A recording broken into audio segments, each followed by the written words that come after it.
अस्सलामुअलैकुम नाज़रीन, मैं हाँ सोनिया समोद ॾिसी रहा हो न्यू मेहरान न्यूज़। ख़बर शामिल कयूं था जुडो रिपोर्ट आदिल अली कमरानी।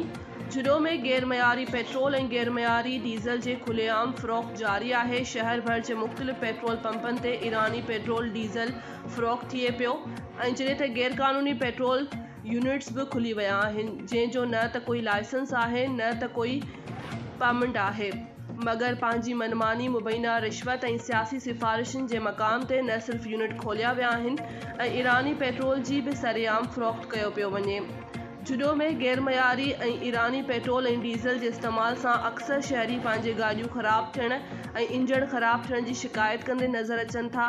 ही तमाम वधिक शिकायतन बावजूद ज़िले इंतज़ामिया या तालका इंतज़ामिया उन्हनि ते नोटिस वठण लाइ तैयार न है। इंतज़ामिया की खामोशी के करे तेल माफिया ॾींहों ॾींहुं पंहिंजे गैर कानूनी कारोबार के वधाईंदा था वञनि ऐं शहरनि जो लखें जूं गाड़ियूं पंहिंजी लालच के करे तबाह कयूं वञनि। शहरन कमिश्नर मीरपुर ख़ास, डिप्टी कमिश्नर मीरपुर ख़ास, असिस्टेंट कमिश्नर जुडो, मुख्तियारकार जुडो समेत एला अहकाम का मुतालबो कयो त जुडो में गैर कानूनी पेट्रोल यूनिट्स बंद कराया वञनि ऐं गैर मयारी पेट्रोल डीज़ल और ईरानी पेट्रोल डीज़ल विकिणण ते पाबंदी लगाई।